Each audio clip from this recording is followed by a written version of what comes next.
wake that ass up. In the morning. The Breakfast Club.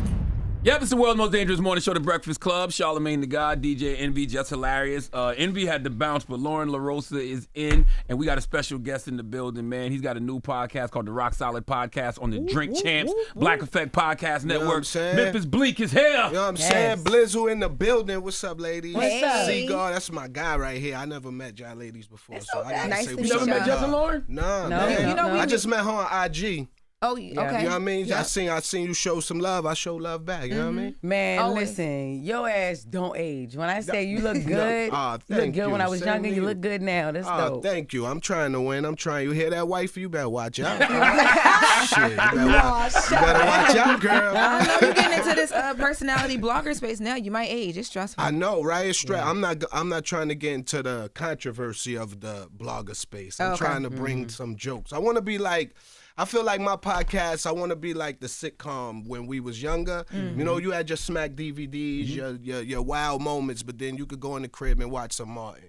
You go in the crib and watch some Fresh Prince and, you know, get back to your sense of humor. I feel like that's what my space I want to be, just enjoying. I don't want no clickbait. It's interesting, though. Most people who actually have gotten active in the street don't want problems. No. I love this life I live. I don't gotta watch my back. I don't need no strap. I'm good. I love it. Cause I even seen people say things about you on social media, and Bleek, you just laugh it off. Yeah. Hell yeah. That's it. Cause it's like I'm from the era. You know, in the hood, they like the more anger you show, the more laughter comes to follow. So I really learned that young. Is like you can't show people that they even penetrate the armor you wear, anything. So I'm always laugh it off, even though I might be pissed, but you'll never see that. You know, most people start a podcast, I guess, to build some credibility. You already got credibility. So what do you want to say on the podcast that you haven't said on records or in interviews? I feel like people don't know my personality. Like, you know, back in our day, you could be whatever you wanted because all they know was a Source magazine picture. They see you on BET or MTV, your video, buy your album, and that's all they knew of you. They, like now on Instagram, people get to see your everyday life.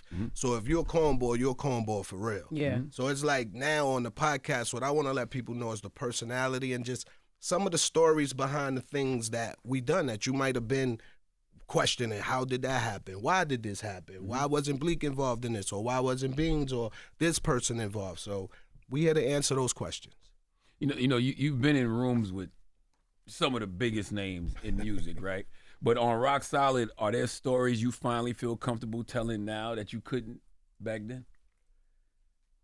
No, I don't think I ever played that role in the game. Like we never came in the game as a crew with images to upheld. We always were just who we were and believed in integrity was gonna take you as far as you needed to go. So it was never no rap image I portrayed or something, but it's just things I can't talk about now because the big homie married. We married, so you know those hard knock life tour days. My God. I can't. You know, I got a PG it. I can't X-rate it. Like so. Yo, have you and your wife ever watched Backstage together? No, I can never watch that one. No way. I have to tell that wasn't me. The guy she know today, that's not him on Backstage. Yo, there's a part in Backstage where one of y'all, I think it's you or Hope, you be like, I done fucked all of Texas or something. And then like, I done fucked half the country or something. Flipped it and reversed it.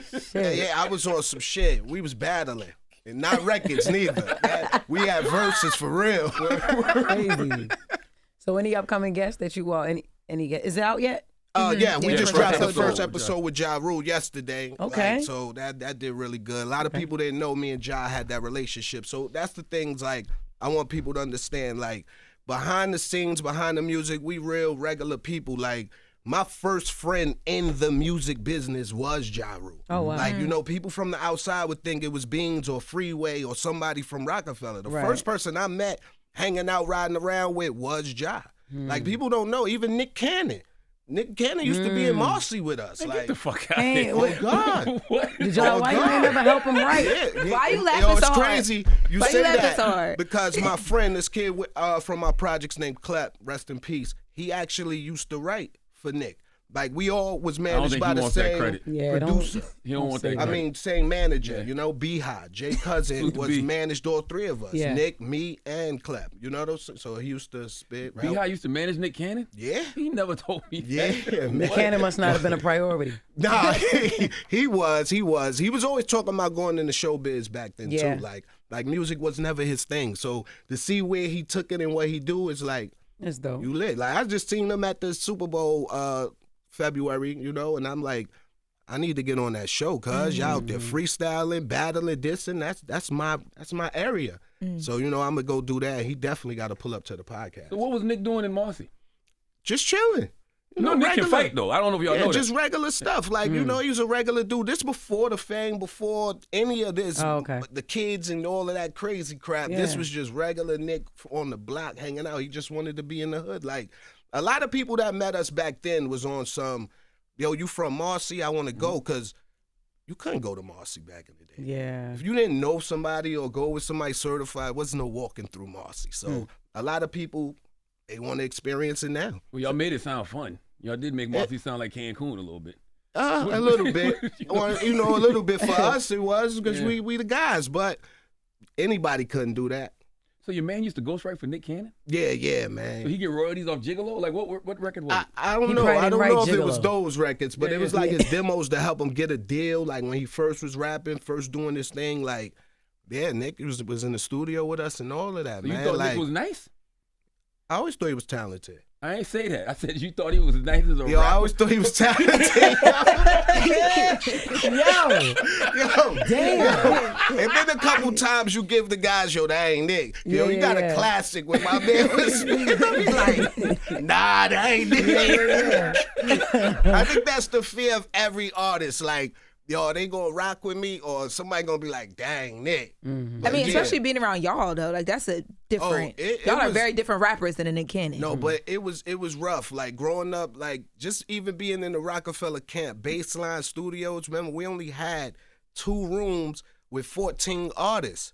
So it's like you couldn't be in there playing with bars. You had to get out. If you was laying something that wasn't rocking, it's time to go. We got 6 people waiting for that space. Yeah. So Salute to Nick, though. We got love. Yeah, him. Lil Yeah, Kip from definitely. San Not Diego. his, not his rap, but we got love. him. yo, chill. you speak about Baseline. You were the first artist to be called the heir to Jay-Z's throne. Like Jay called you the heir to the throne. What's something you learned about pressure and expectation that took some time for you to understand? It's not reality. Like people will put limits and expectations on you that you don't have for yourself or even see. Like when Jay said that, I was like, I'm the new improved what? Since when? Who told you? They ain't tell me that. So it was like, oh, word? So it's like, you know, you gotta do your thing and write and try to better yourself, learn the game, perfect your role. But the dominoes don't always fall the way you hope. You know what I'm saying? Of course, I wanted to be the biggest, wanted to be this, but unfortunately, I grew up with the sun.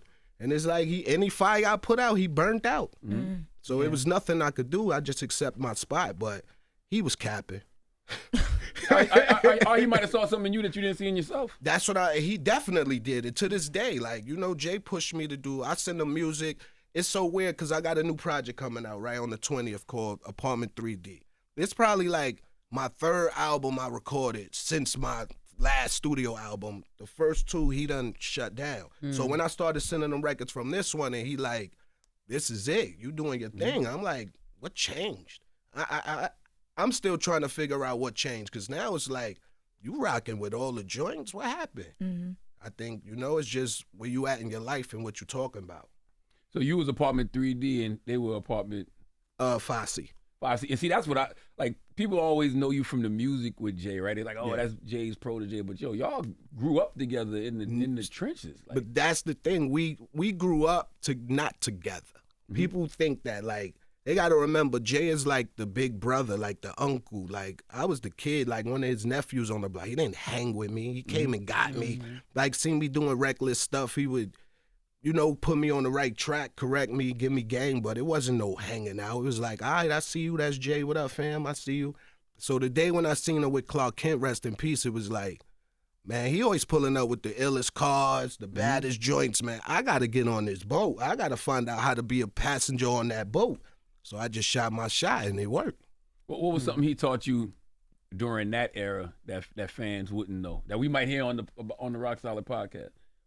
Man, everything you see, man, just the life I live, the man I am. Like, Jay taught me, I learned everything from him, Biggs, Dang, my manager, B-High. I could say it was a collective thing, because without them, who knows where I'd be in life right now. But one of the main things I learned from Jay is stay on top of your business, man. Don't you got managers, lawyers, all of that, but nobody know what you want but you and what you gonna get with you. So stay on top of your business. That's why I just had a talk with him this morning, because you know, with the Rock Solid podcast, we had the Rock logo on the podcast, but of course, you know, people wait till the last day to try to get you to handle business. So I'm like, yo, I can't put that pressure on Jay right now. He on tour with his wife. He doing, you know, I don't want to be talking business. So, but I did send a message. So we talked about it today, and he like, yo, bro, I don't just be licensing my logo and my likeness out to anybody. And I'm like, I've been in this game forever. What makes you think I own my show? Like, this ain't going to nobody else. And he like, I'm like, I learned from the best. Yeah. Nobody owns anything you do, and why would I give away anything I do? Right. Yeah. So it was. Do you think as an artist, right? Because I know you said you learned a lot from Jay business-wise, right? Do you think as an artist, if you would have signed to somebody else, you would have been a bigger artist? Nah, I probably wouldn't be here. Because, you know, you get your one and done, your 2 albums, you done. That's what made me, it's so weird. All right. That's what made me sign with Jay. I remember my manager, B-High, he ain't going to like that I'm telling this story. We had an offer from Capitol Records, right? They wanted to give me $350 with a $75,000 signing bonus. And I was like, nah, they didn't want it. And he like, yo, you know what $75,000 could do for you? It'd change everything in your household. Like, these was Marcy struggling days. And I'm like, I feel you. But that $75,000 come from somebody I don't know. So the day my train slipped, they not going to invest back in the train to get me back on track. So I'd rather roll with Hove. And this before Jay, it was no Roc-A-Fella. He was still, this was Reasonable Doubt on priority, Jay. And he was like, yo, but what if, you know, Roc-A-Fella is a dream of Jay. What if it never manifests? And I'm like, then it'll never be no Bleek. I'm cool with that. You know, but my dice is with somebody that I know rather than roll on somebody I don't. Was this after Reasonable Doubt? Or? This was during Reasonable Doubt. Because remember, Reasonable Doubt came out on priority. Yep. A lot of people think it came out on Def Jam, but it didn't. I was literally going to say, people talk so much about your loyalty, and that story speaks to it, right? How has your loyalty had to change as y'all grew? Because you've known him you've known Jay-Z for so long. Like, it's been so long at this point. Excuse me. It's weird seeing what I always saw in him. Because to me, he was always larger than life. Some kids grow up looking at sports players, movie stars. My next door neighbor was my inspiration. I go outside, he has the cars nobody had. I look at his neck, he wearing jewelry no one in the projects can afford. You know, he flying, traveling places. Remember, Jay got a picture in London in a BMW. It's like 1993. It's like 92. Like, nobody wasn't traveling like that back then. So he was my inspiration to get money. So to watch the world see him as the billionaire, he always been that to me. So I don't think anything changed. Because the day I decided to be like, yo, I want to get money, I knew I want to get money like them. Him, Ty, and all. Oh, my God. It's funny even, you know, not the Lawrence question, sort of, kind of, but, you know, you see people online say things like, Bleek too loyal to Jay. Like, how is there such thing as being too loyal to somebody?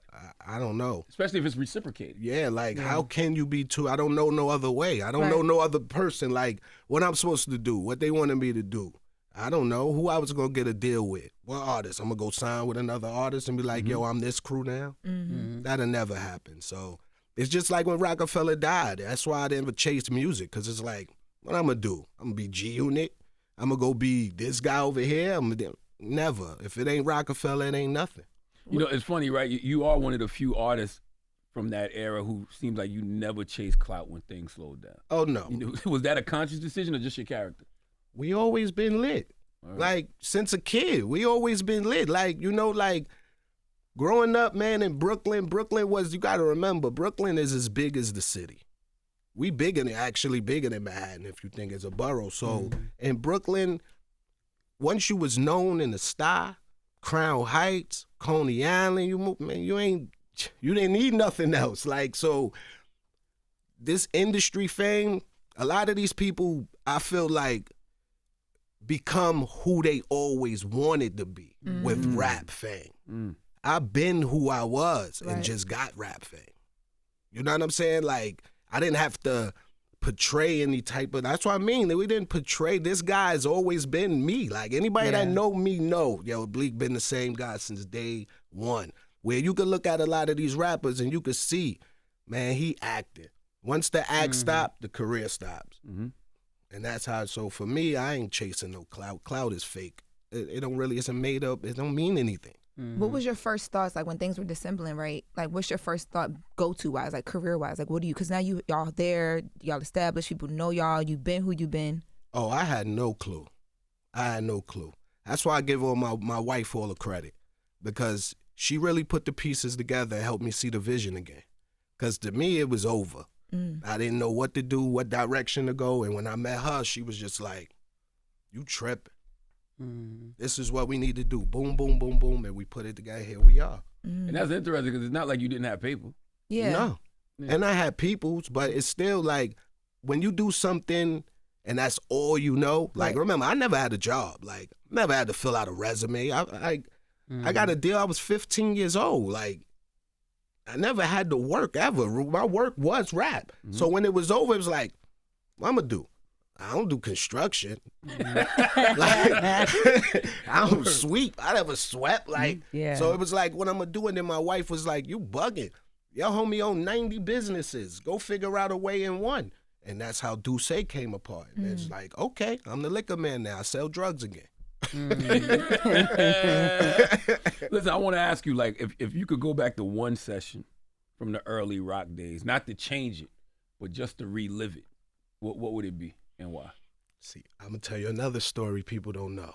On a Clue tape, I remember it was Jay-Z and Sauce Money. My first time meeting Clue, they invite us to the studio.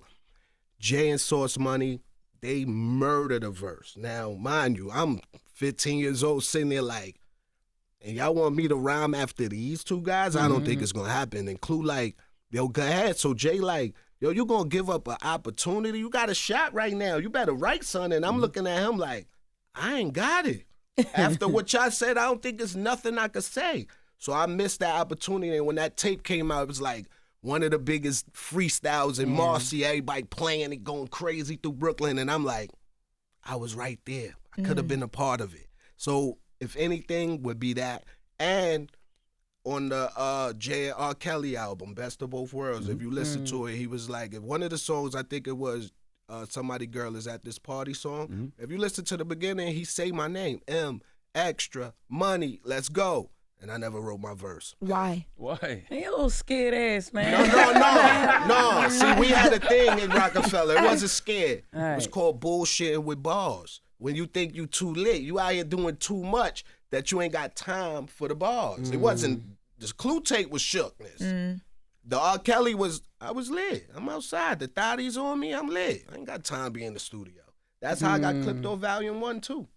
By thinking I was too lit. Word. And they left me. Went on a tour with Bad Boy, Biggie, and them. I missed it. Missed the whole tour. What, In My Lifetime Volume 1? What you was doing though? Like, I was lit in Brooklyn. I just bought a truck from Skane. I got TVs, 26s on it. I'm 16 years old. I'm at every high school in Brooklyn blasting music. That's what I'm doing. I thought I made it. I didn't know it was the rest of this. I just thought being known to, all right, I'm lit. This is it. And then got left off. Bad bougie. Jay-Z, Yo, chill. Yeah, word. And that's the time Jay came to the crib and gave me a tour. I spoke about this on Drink Champs, and he was like, yo, dog, I'm rich. I'm trying to make you, like, put your family on. Like, I don't need you. You need me. And that was the last time I missed anything. Gotcha. So. damn. Yeah, man. Go ahead, Loren. I was gonna ask you because I watched Drink Champs and I saw that, but you also have crazy amounts of Jay-Z features. It's like 24, 25 of them. How many? I think we got about 30. 30. Yeah. Okay. So in the accumulation of all those 30, your go-to, what's your favorite one of them? Hypnotic. Hypnotic. Because I could say the way that song came about, Jay wasn't supposed to be a part of it. He thugged his way on that one.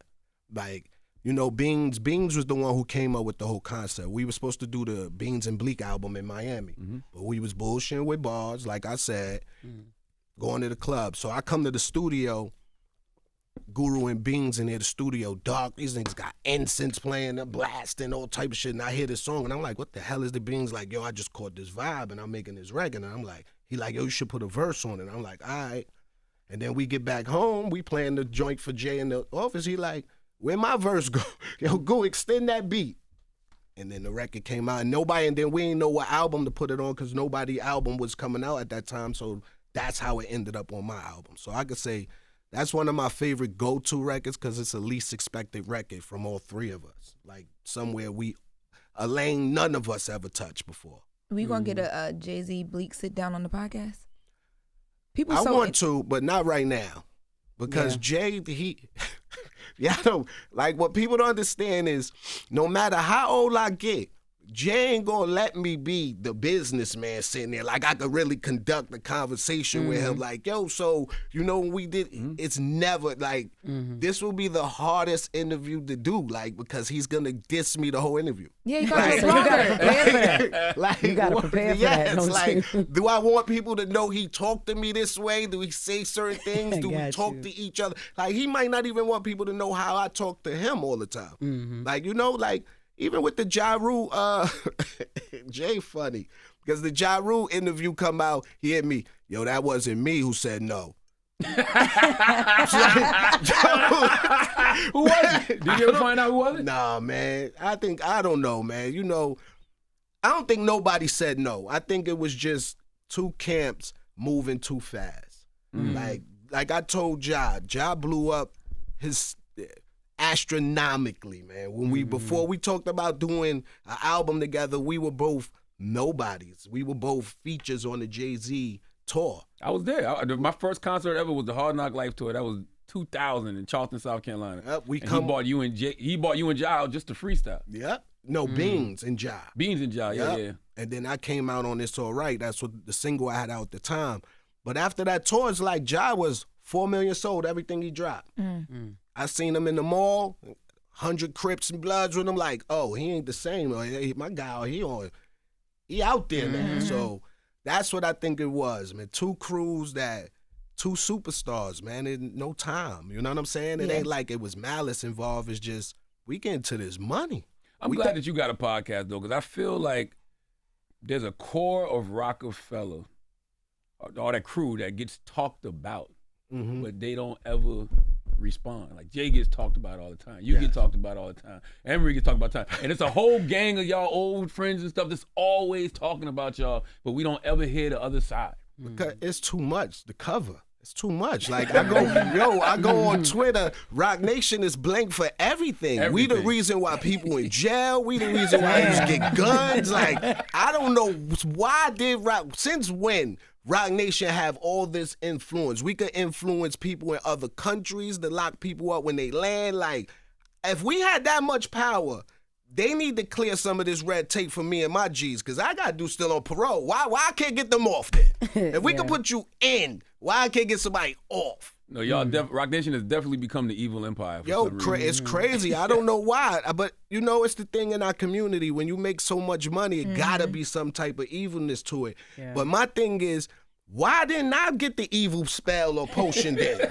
They just left me out the whip. When they went and did the ritual, I just wasn't invited. Like, you was lit. You said you was lit in Brooklyn and you got lit. No, that's true though. Because did it ever bother you that it was like you had the heir to the throne, then it was like it's like that narrative got passed to Kanye, then Cole. It's like they skipped over Bleek and went straight to the next chapter. I love it though, man. When it came down to Kanye West, man, even on Kanye documentary, I told him, yo, dog, you nice. You gonna be one of those guys. But as you can see, man, this fame, it's like the illest drug, man. Yeah. It really is, man. Some people get this high and they can never come down. They're gonna chase it for the rest of their lives, and it's sad to see, man. But Kanye is a musical genius. The person he is today, I don't get into that. I leave that. That's him. He gonna have to find some healing with that. You know what I mean? Are you somewhat, sometimes when you look at Kanye, what he's going through, happy that your career is where it's at, where you have a little bit more solitude and peace versus him? I'm never happy to see one of my friends going through anything. You know, so it never makes me happy or compare myself to them. It's just, I don't want to see it. You know, I turn it off. I hear about it more than I see it because I can't watch my friends spiral out of control. Yeah. You know what I mean? Like, it's just whack to me. Another thing that they was going around, Dame started it. He said, you don't write your own rhymes. He said, Jay used to write for you, and I heard Beanie say that too. I want to know why I never went triple platinum then. Why I ain't follow up them Jay sales? If Jay wrote these records, why the publisher checks come to me? I should have ASCAP send these people my record breakdown. They could see that 475 records and all the splits. And now I understand, like on Tidal, it actually shows credit. If I wrote something for somebody, even if you my man, nah, dog, I need my PC. Jay wrote Coming to Age 1, Coming to Age 2. I had no input at all on those records. When I showed up, it was a piece of paper. Remember this, do your thing. It's like, okay, cool. You go through them records, you're not gonna see my name. You go to any other record that Malik Cox is on, the real MC is involved. So I don't know where that narrative came from. Beans is the main one that got me like, fam, you doing that much drugs you don't remember being in the studio with me? You said you bugging. Like, Dame was never in the studio with us, so he wouldn't have a clue. Beans, come on. You was in the studio with us every single day. We spent about 20 years in Baseline. And Jay wrote my rhymes, but you never saw it. Come on. I saw a ghost once too then. So when you say he wrote Coming to Age 1 and 2? Yeah. Okay, so did you ever want him to write for you? Right now. Give me a verse right now. Put me back on, baby. Let's get lit. You kidding me, man? Like, when you want somebody to do something for you or ask for that, you're giving away. It's the same thing as giving away your money. Like, your publishing, that's the only way we really made money. A lot of us rappers never recoup the budgets we spent on these albums, so your publishing is the only way you make money. And Ja taught me about publishing. So if Jay wrote my rhymes, like I said, I wouldn't be receiving no publishing checks. It don't make no sense. The rhymes he write, I get paid for? How? Well, when things like this happen, right? Because like Charlamagne said, people... Oh, Jess got to go. Go ahead, Jess. I do, real quick before. I know, are you going to have Beans on as a guest? I know y'all got crazy-ass stories. Hell yeah. I need to have Beans up there because we gotta get this settled and then talk about, the life we live. It's y'all haven't even spoken since he said that? Nah. That's exactly where I was going. That was my question. Good luck. Love you, yo. Love you too. Good luck on the, you know what I mean? The audition. Make it happen on the audition. And I guess that's the thing I love, man. Like, we always hear about these studio moments, but like, what's a non-music moment with anybody from Roc-A-Fella that really just sticks with you through the years? Man, like, you know what? One thing that always bugged me out, Busta Rhymes. I love Busta. Spliff Stardom, my bros, I love them. But I remember one time, I think it was Jay called Busta to the studio to do a song with him. And Busta showed up to Baseline with a bulletproof vest on. It blew my mind, like, who want to shoot Busta Rhymes? Yeah, like, Busta got beef. Like, it's people out here trying to kill Busta Rhymes. We got to go get them, man. Y'all bugging. This is a New York staple. Yeah. And that really had me like, I gotta find out what Busta into. What the hell he walk around with a vest for? And, just one of those moments I'll never forget. And, I ain't gonna put nobody on the bus. A lot of people married, so I ain't gonna say, yo, I saw this guy with this girl. I could, but Yeah. Man, now I want to know. We want to know. Did you ever feel like behind the scenes? Well, I say this at any one point, did you feel like Jay was drifting too far from the crew? And if so, how do you even address that when he's not just your big homie, but also like the boss? I knew he had to. For Jay to be where he at, he couldn't be around us every day. We couldn't be. I'm a liability. Like, me now being married, being a businessman. Of course, things has changed, but the reckless Bleek, you couldn't be around us. Anything could happen, and then it spills right back to you. So once Jay started doing these billionaire deals, basketball teams, moving teams from here to Brooklyn, you automatically knew the distance was warranted. It's not that he don't rock with you or don't rock with us. So, hey, dog, I'm over here getting to these millions. Y'all still in the club popping bottles. I don't need that look. How did you understand something like that though, but like a Beanie didn't? Like I don't know. And I try to tell these guys. That's the thing. If you really sit down, see, a lot of people when these cameras cut on, they got an image. They gotta, they gotta keep it up. I'm this guy. I can't let nobody. But if they really, really sit down and have a real conversation with the reality pills on the table, not the other drugs, the reality pills, they'll tell you, I told these guys this was coming. Because I used to get the word from Big Homie, yo, niggas don't ship up. They don't act right. We gonna do this. And I used to be telling these guys, yo, it's only a matter of time before it's over. We got to get this right. And they used to look at me like, whatever. Like, I remember a time, right? Beans had his clothing line, state property. We used to get clothes, boxes of state property. So I'd look in state property and say, manufactured by Roc-A-Fella. So I'm telling him as a brother, yo, bro, check your contracts and all that. Make sure everything right. Like, because I see it's manufactured by Roc-A-Fella. I don't think Roc-A-Fella was making their own clothes. So how they making your clothes? Like, just as a businessman, this was like, didn't seem right. And this was at the time when he was saying, yo, I'm going to jail. I'm going to sign Freeway and the Young Guns to Roc-A-Fella. When I come home, they going to give them back the state property. And I'm just sitting there like, oh, you think business work like this? So I'm trying to tell him these things like, he looked at me. This is when I knew me and Beans the relationship wasn't the same. Because he was like, yo, it sound like you hating on me, fam. And I'm like, what you mean? He like, yo, if Jay your man like you say, why you ain't got no record label? Why you ain't got no clothing line? Dang, my man, he taking care of me, all this. And I'm like, I feel you, but you know why I don't have those things? Because my bro would never exploit my ideas for him to make a bag. Damn. That's what you need to realize. They're taking your ideas. And then when he came home from jail, what he said? They ain't owe me $2 million. Should have listened to Blizzle. But like I said, Jay not my man though. So getting to the bottom of the manufacturing, what ended up being behind that? What was the story? That was his business. I never got into it. It just was a red flag to me. Like, if I'm going to do a deal with you and you're going to make my clothes, I need to know who the manufacturer is. It's just like, I did a deal with Drink Champs, right? I know Drink Champs. Y'all had a deal with somebody. Y'all starting y'all network. I need to know who the plug is. Black Effects. Like, I can't just be, we need to know what's going on here. You know what I'm saying? Like, I can't just rely on you when you relying on somebody else. I need to know all the moving parts. And that's as any businessman should.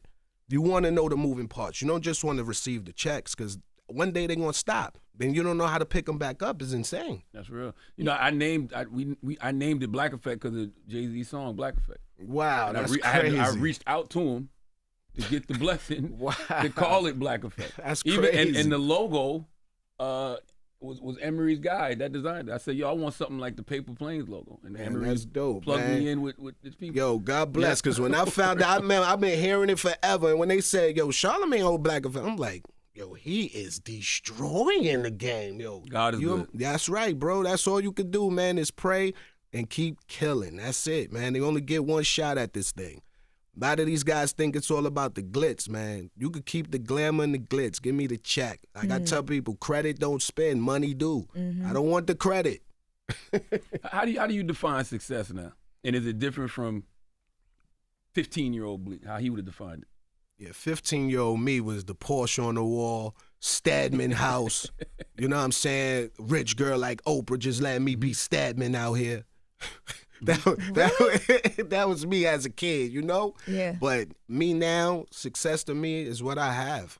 Love in the household, healthy family, your health. So you could be, you be thankful for the things you have, and the things you don't is like, don't matter no more. Like, my goals now are to leave a legacy for my children. Like, before it was, I got to go to the tunnel in the Bentley. Now it's I got to make sure my daughter don't ever turn her head when the horn honk. When somebody honk the horn, she don't ever. Not even off instinct? No. You better be watching traffic. That's it. What was it that moment for you where that Bleek entered the world? I think it was right before I got married, man, because it was at a time when, like he said, I don't know how it happened, but I became like the brunt of Roc-A-Fella. Like, out of nowhere, I'm the wackest rapper on Roc-A-Fella. Like, oh, word? So the 3 gold albums and 1 platinum didn't matter. Like, okay, I take it. I'm the wackest one. So it was like at a time when you feel like you just all alone, man, and it's like you have nothing. All you have is family. Like, money don't buy happiness. Money buy you things that make people envious more of you. So if you think about it, money is the root of all evil. But I feel like love is all you need, man. If you got the right people around you with no intent, no negative intentions, everybody just pulling the same strings and want to see everybody do good, that's the success right there. I don't think there was ever a conversation that Bleek is whack. It was just that Jay set the bar too high. Yeah. When he said this the new improved Jay-Z, everybody waiting for that. Yeah. So you don't appreciate Bleek for what Bleek is. But I'm better than Hov. He know that. He don't want to battle. Yo, I tried to battle Sauce one time. I thought I was better than Sauce. Like, Sauce money don't want no smoke. This my hood. I'm the new young sheriff in town. I seen them come. We was in the project, seen them coming through. Yo, Sauce, what up? Let's battle. That's when he spit that line to me, man. Niggas is Chinese. Niggas think they Chinese the way they duck Sauce. Damn. Like, that's it. I'm done. You got it. I don't want no more smoke. Damn. What about I know you were signing artists at one point too. Oh yeah, I'm done with that. I'm done. Artists, Cass these guys. was the last one that you had, right? Yeah, Cass. Shout out Cass, free Cass, man. But I'm Manolo done. Rose too, right? Manolo. These artists don't listen.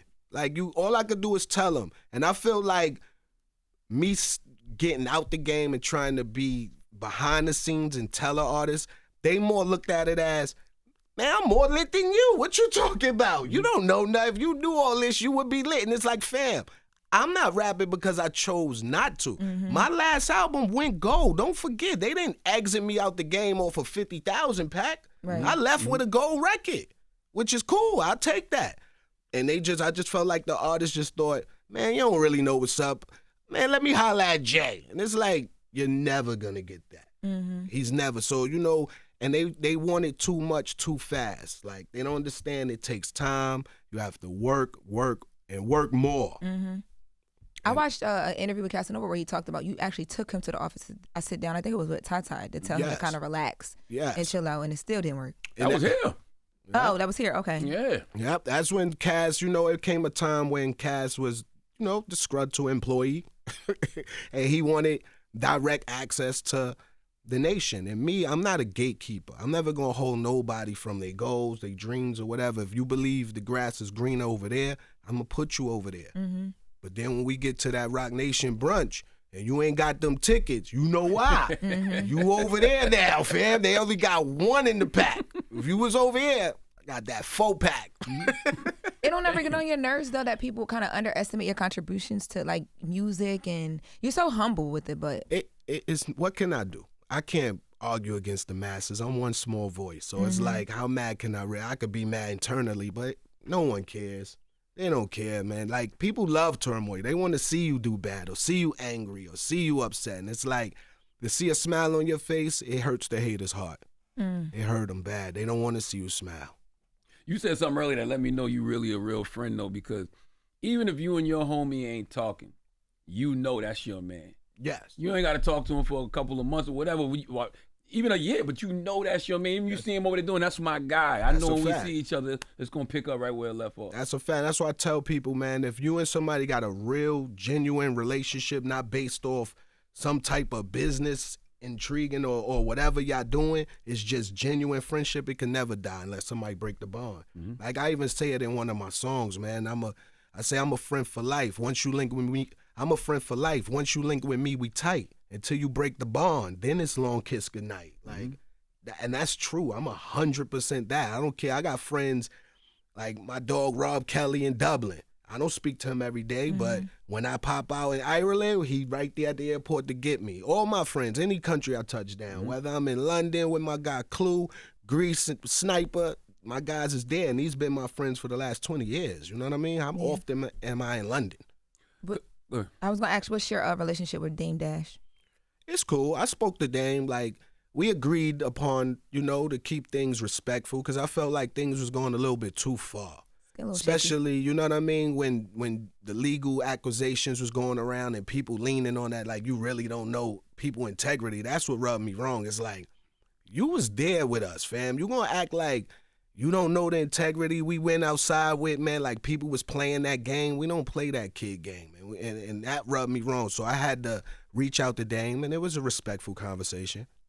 The wildest thing about that is when all of that shit went away, and everybody, first of all, you should knew it was bullshit from the beginning, but when everybody realized it was bullshit, it was crickets. Crickets. Nobody said nothing. No, they want it. It's like people want Jay to be guilty of some bull, and it's like, yo, fam, we were who we were before we got here. Like, we didn't become who we are in this industry. So the things you see that a lot of these people took advantage of their stardom, their fame, that's not us. We been lit. Like, I don't know why people think the rap game made Jay-Z who he is.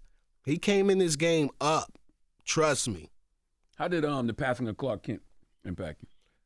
That was real devastating, man. Like, Clark played a major role in my upbringing, my first album. Like, even putting together the record, we recorded Coming to Age in his basement. Wow. At his house. Wow. Like, he made the beat on the spot, and we recorded it on the spot. So just knowing the contribution he put into music, what he did into my life, the game, the goals he always told me, I just cherish him, man. And it's just so sad to see him go that young over something that was preventable.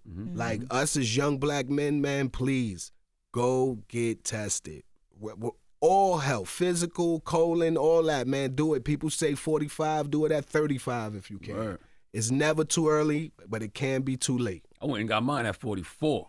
I went and got mine 40 and then did it again, like, a year ago, and they told me I don't got to come back for another 7. I'm like, oh. They told me because you got a history of it in your family. Yes. They say you to go early. Yep. We both got birthdays coming up. That's right. Yeah, you 6/23, right? Yep, 23. 6/29. Yeah, I mean, Cancer Gang in the building. Wow, 2 way different personalities. You're so sweet and humble. He is too. He cool. He all right. He just got that. He all right. He know how to throw that whip out real quick. Hit you with that. Yes. My friends are always my friends, and he is hell. So you ain't heard the Bleek running down on people's stories. I've That's heard what I'm saying. I watch Drink Champs. I've heard some of your stories. But that's what my friends say. They always be like, yo, you meeting Bleek right now. You still ain't met Malik. Malik the businessman. That's when it's serious. Had the gloves off, no playing. Talk about your relationship with Nori, because, like, for me, sitting and watching you on Drink Champs, when I saw the podcast, I was like, this makes so much sense, because when he's interviewing, it's just so good. You're so into it. Nori gassed me up to do this. Just FYI, I did not want to do the podcast. Nori gassed me. I ain't going to say he begged me, because you don't beg nobody, but me and Nori relationship started. This started before I even knew him, man. When I bought the first album, Capone and Noriega, the War Report album, I knew right there, when I get my album, when I get my deal and my chance to make my album, I need this guy on my album, because he talked that life that I talk. So when I met him and we did the record. What you niggas want to hate for? Yeah, and I'm like, wait up. He really like me. And he from Left Rack. That's right there over the bridge. I be in Left Rack playing ball, the Kenny Anderson tournaments. Like, that's my guy. Then from there, the relationship just brewed. And when we did the Drink Champs interview, he called me again like, Bleek, I'm telling you, people rock with you. They fuck with you. They like, you need to do something. And I'm like, yo, bro, I'm not a journalist. I don't care less what a person mind state was working on their project. I don't care. Like, I don't want to find that out. And he like, yo, you don't have to interview people. People want to know about what you thinking, your history, Roc-A-Fella stories. He like, you literally could just talk Roc-A-Fella and I'm like, all right, let's see. So after I did the first couple of interviews, like, I got Guru, Just Blaze, Freeway, Young Chris. I had a couple heavy hitters, Lenny S. And after I got a few and started realizing where it was going, I'm like, this is needed. People did need to hear it. They need to hear this, man, because I think a lot of these young guys, they think it's one way. If you're not a killer, you can't be a rapper. Yeah. Like, they really got to kill on YouTube and drop the video that next minute. Then they go platinum. And it's like, yo, fam, where's the cool people? Where's the regular guys? That's what we represented. Nobody at Roc-A-Fella was the ultimate killer. We just was hustlers who got money. Right. And I feel like that has died. That image died in music. So to bring that back through the podcast, I think people listen more than watch. So that's why I think y'all need a platform, man, because I say it all the time. The Roc Nation that core of people, they're the most normal people I've ever met in this business in my life. Nah, like that's we a know fact. the weirdos, and they're the most normal people. Nah, that's a fact, man. Like it's no. If you was a weirdo on Roc-A-Fella, we got you out of there early. The strainer was out early, and we shook the loose ends out of there. So when it come down to the Emerys, man, like Emery is the OG. I tell him he's the definition of an OG to me. Like when people talk about an original gangster, not just an old guy, original gangster, his picture need to be there. Because that's what he is. He's the epitome of that. Just if you know his story, his history, how he laid down on the sword for the team, and then you come home to reap the benefits of it. I don't think no man walking right now would ever try to even repeat that. I don't think we'll ever see it done again. Nah, and then his vision. Like I remember being in the office with B-High when Emery had just came home, and he literally had folded up a piece of stationery and was throwing it around the paper plane. He was like, "That's gonna be the next shit." Yeah. Like I remember that. So it's just like when you see somebody have a vision like that and see what it's become now, it's like, come on, man. Yeah, no, Emery always been the super flyest dude I know, coming from, you know what I mean, Baltimore, DMV. I respect Emery. I would love to have him on the podcast. Like a person like Tata, but I know Tata never come. Never. I thought Emery was a given though. I gotta kidnap Tata to get him on the podcast. But don't you feel like they gotta tell their story at some point? I feel like it's something? a given. It has to happen with you. I would hope they would want to tell it with me, but knowing Tata, no, they can't talk to me. They not gonna do. Tata cannot. Him, Jay, Emery might, because I feel like Emery and Juan, they give me that. All right, Bleek a OG, he one of us. Tata and Jay is like, nope, you still a little dirty kid from Arce. I don't care. Get out of here. I don't wear nothing. But I think even seeing that would be good for people too, because we don't get to, like, I'm sitting here listening to y'all talk right now, and I'm like, man, I can't imagine what it was like being around during all these people are so great to us, but they're normal people to y'all. Yes. People might need to see the personality a bit. They definitely do, man. Like, Tata is funny, man. Like, he run from the camera, so that's how I know. If I did an interview with Tata, it'd have to be over the phone, like he locked up. We have to act like he phoning in. But he not going to get on. I know him, man. It's been years. He's not going to do it. But that's what make y'all so solid, though, because nobody wanted to be anybody. Like, Hov is that guy. You know how hard that is for a bunch of men, especially, to get behind one guy and say, that's the guy, he's going to help change all our lives. Because you knew it, man. Like, you knew it. Yo, you knew it, see? From back then, you knew. You could see the ray of light in the clouds with Jaywalk. Like, I tell people, I was there from the beginning. I could tell you the cars they drove, the clothes they wore, the malls they shop in, the kind of women, the liquor they drunk, the food they ate. And your results won't be the same. I could put you on the same path, tell you everything they did. I remember us sitting in the house making gift baskets to send the Power and Hot just to get the DJs to play his record. Power wasn't even around back then. No, it was really hot. But sending gift baskets with Cristal and all these different trinkets in there just to get DJs to play J record. Like, I remember us grinding, and then when it clicked, it was like, it's over. And he said, I'm never going to stop. Angie was the first person to play it, I think. Yep, Angie was the first person to show love. That's why Angie's down with the team to this day. Angie, I feel like back then it was Miss Jones. Wendy was really popping. Like, Flex always been there. Enough. Man, the radio station, that's when it was impactful then, man. Like, now, today, like, I heard the homie right before me talking about artists, they lost love for the radio. They just believe in streaming. Me, I love radio. I feel like this is the way to reach the masses. Like, yes, on the internet, you have to really sit there, click it, watch an ad, watch this. It's like, nah, I'd rather just get it one time and I'm done. That's why I love watching Loren and Jess, because, you know, they 33, right? 33 years old. They came up in the internet era, but now they on the radio every day and they see the different impact. It's so crazy. I'm like, I never want to hear somebody say the radio don't matter. Like, this, I've been on television in different markets, big markets. This changed my life, like, honestly, like, radio. And I can't believe it when I say it, but yes. And people get to know you personally. Yes. A lot differently than it is when you just post something on Instagram or whatever the case may be. But Because you can edit that. This is straight like it is. Yes. It's no filter, no editing, no nothing. Like, this is what it is. And like, it's as a fan, I listen to y'all every morning. You know what I'm saying? It's nothing else to listen to. I wake up, even my daughter, she like, who done gear today, Daddy? Like, I don't know. We gonna find out though. Go ahead. I was gonna say, when I was watching the first episode with you and Ja Rule, y'all talking about the Hard Knock Life tour. It seemed like there was like college for him and for a lot of y'all. Oh, like man. the learning lessons. What was the biggest lesson you took away from the tour? The biggest lesson I took, being a good performer. Because DMX used to go out there and destroy. Then you had Redman and Method Man. Remember, they used to do How High and fly through the crowd, and everybody on that show held their own. And remember, I was the newcomer, and it was like, damn, when I get my shot, this is how it's going to be. So that right there, and then I remember Jay, they didn't let me smoke before the shows. Like, every day before the show, like 2 hours, be high.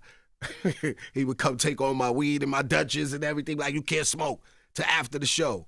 Just to be a professional, like, just to be ready and on time. Like, and that tour told me if you ain't 15 minutes early, you 15 minutes late. Wow. What's one Roc-A-Fella artist you think never reached their full potential? Signed or unsigned? Both. I don't know. I got to get my guy Hoss the Ripper them flowers. A lot of people probably don't even know who Hoss the Ripper is. He's from New Jersey. I'm telling you, him and Beanie Siegel are the only two people I ever seen touch the stage with no beat and spit a verse that no one ever heard and have the crowd go crazy. Now, I mean, Hoss the Ripper was shutting venues down, opening up for Jay. He was signed? Yes, he was down with us, but it never manufactured into a album or a single or anything. And now he changed his life. Like, you know, he's a big preacher. He got a church out here in Jersey and all that. And I was telling my homie, yo, I got to bring him on the show, man, because I want to know his story and I want people to appreciate and know what his contribution was to Roc-A-Fella, because without him, I probably wouldn't be the artist I am, because I remember being so jealous. Jay brought him out on the tour with Biggie and them, and he shut it down spitting, and I'm like, I don't like this guy. That's supposed to be me up there. And it's like, but then I knew I wouldn't be able to do that. Look what he's doing. You kidding me? No way. He was the opening artist on the Reasonable Doubt tour. Why don't people talk about him? I never heard him. Yeah, Hoss the Ripper, man. I'm telling you, he was ill. You can look him up. He got I'm YouTube videos now. where he's shutting concerts. He did the Tunnel with us one time. He did a couple venues with us, and his pen game to me back then was like, yo, that's the nicest kid I ever seen. Well, what about somebody we know? All right, like who didn't Petey Crack?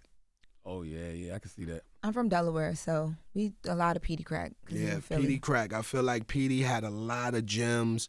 He just was in his own way. You know what I mean? A lot of our artists that happened to. Like, I feel like at Roc-A-Fella, when you came in, whether you had a record or not, you got a chain. You was in baseline every day. We all traveling the world. We on tour buses. We flying. So a lot of these guys felt successful before actually being successful. So they forgot to put the work in. I felt like with Petey Crack, Oskino, like it was like hot so fast and then it just stopped. Because that's what I'm saying. They was out there running around with the thotty bodies. They forgot about the work, the body of work.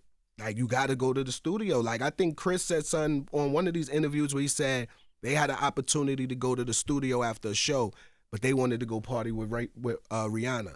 So they didn't go to the studio with Jay. I heard that. Jay was what mad. interview was that? I heard that. That was young Chris. I don't know who he was talking to, but I can see that happening, because it's been times with Jay like, yo, hey, they do this and whatever, and nobody show up. We be sitting there like, what happened? You said what? Oh, that was you. Yeah, I'm saying that was y'all talking. Oh, that was me. Yeah. Oh, look at me. Forget, see? That was y'all talking. I'm like, I remember hearing that conversation. Yeah. Do you feel like, too, at that point, because it was like, now it's like once you get to like Chris and Neef and Oskino and Petey Crack, there's so many different people involved versus when you're there, right? Jay-Z's like right there with you. Like, no, put the blunt down. No, get in the studio. I was only at the shows. Okay. He was never there in the studio. That's why I don't understand where the narrative came from that Jay wrote for me. That's why I can't wait till the Guru interview drop, Lenny S interview, because then they going to really hear the stories on the work and how hard it was for us to even get them to acknowledge us. Because when Beans got his deal at Roc-A-Fella, man, I was the first artist. Everything was Memphis Bleek. When Beans came, it was ice cold for me. Everything was Beans, even in my eyes. Like, they put us in the studio to even, like, try to test to see who we gonna rock with, and that's when we did Crew Love. You hear Beans rhyme on there. I knew, like, this guy's what I'm gonna do? I gotta step it up. So while the parade was running that way, Lenny was the only one who locked in with me, and we went and made Coming of Age album. We did the whole album by itself. Nobody even heard it. That's why if you listen to What You Think of That, Jay verse don't even go with the song because he wasn't there with us. He was like, yo, what song am I gonna rhyme on? And I'm like, put a verse on this one. And he just put whatever he wanted on that particular song. That's why he ain't even getting the video with me. So he didn't rap on the song? It was like a verse he already had sitting around? Yeah, he rapped and he spit it on What You Think of That. Yep. Wow. But yeah, Jay wasn't like, we did that whole album by itself. Like, no input, no nothing. Now on the second album, I can see why you might think that because I got an alley-oop with a record. Is that your chick? Yeah, like that was on his London record, but it's still like, yo, bro, I got a hook, I got a beat, write a verse. We gonna shoot a video. Cool. That's not you writing for me. You just gave me an idea. You know what I'm saying? Beanie Siegel said that it was because it was a three. How you just said it was a three of y'all. Yeah. That basically Jay-Z had to cheat for you because it was the three of y'all, and that's where the writing came from. He just don't want to admit I smoked him. That's it. He must have felt I had the best verse, and he like, only way that could happen. Jay had to give him some bars. So I don't know if we all in the studio writing, how fast is Jay writing that you didn't see him write for me? Like, it's impossible. Because he don't even write. Exactly. You didn't see him tell me, yo, some bars, you ain't never hear a reference track? Like, where's the reference tracks? Like, go leak those. Now, there's a lot of history, man. I would like to see you talk to Jim Jones, you and Cam. Cam ain't gonna come. Cam too lit now. The podcast, you know, they lit. Him and Mace, they up there suited and booted, baby, getting to that chick on. So I don't think Cam will sit down. Maybe you go to Is What It Is to promote Rock Solid. Yeah, I go up there. I'll definitely pull up on Cam. We had a relationship. That's why I want my podcast to showcase that. I have a lot of relationships with a lot of people in this business that people don't know. Like, the world didn't know Sean Price was related to me. People don't know Steele from Smith & Wesson is my cousin. Like, they don't know I grew up in the Duck Down household. Like, I could have been Duck Down. You know what I mean? Before Roc-A-Fella. Like, people don't know I went to Staten Island, know Shaheem and Ghost and all of them from Stapleton. Before the rap game, like Joel Ortiz from Cooper was in the rap group with my artist Living Proof as a kid. I knew him since he was probably like 10. Like, a lot of people don't know these things, so I feel like my podcast is going to showcase that. Yeah, you couldn't be on Duck Down. You grimy, but not Duck Down grimy. Salute to Duck Down. I love Duck Down. Nah. Yeah, I couldn't see I tried. that. Nah. I tried. Back in the day, they was like, nah, you gotta come up. And ironically, I made a song called Coming of Age. Yeah. Listen, Bleek, man, do you ever wake up sometimes and just be like, yo, we changed the world, man? Nah, man. I wake up sometimes and hope I did enough. I say that I hope I made my mark. I did my thing, that I ain't disappoint my friends, my family, or my fans, or people that, you know, rock with me. And sometimes I wake up and don't feel I did enough.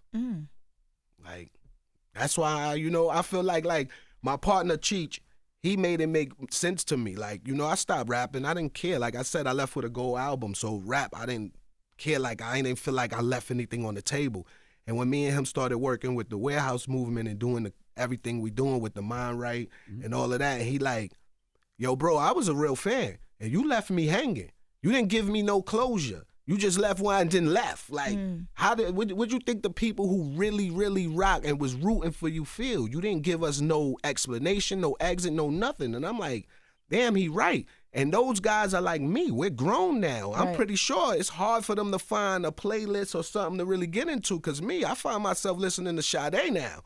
Ain't really too much I could get into that's talking about what I live. So that's what made me make this album. And trust me, it's for us, man. It's I don't have one gun on me on this project because I don't live that life. It's literally for us. And I told them, if I'm going to make music, I want to give these guys some type of game, some type of hope. Because as a teenager today, To look at a guy 50 years old still doing the same thing you doing today, what hope does that give? Right? You got to see somebody that you would be like, yo, okay, it is light at the end of the tunnel, a person who came up like me. Right. And that's what I want to be, man. And when album dropping? June 20th, 6/20. We outside with it again. Called Apartment 3D. Just the closure from 534. That's the address. 534 Apartment 3D.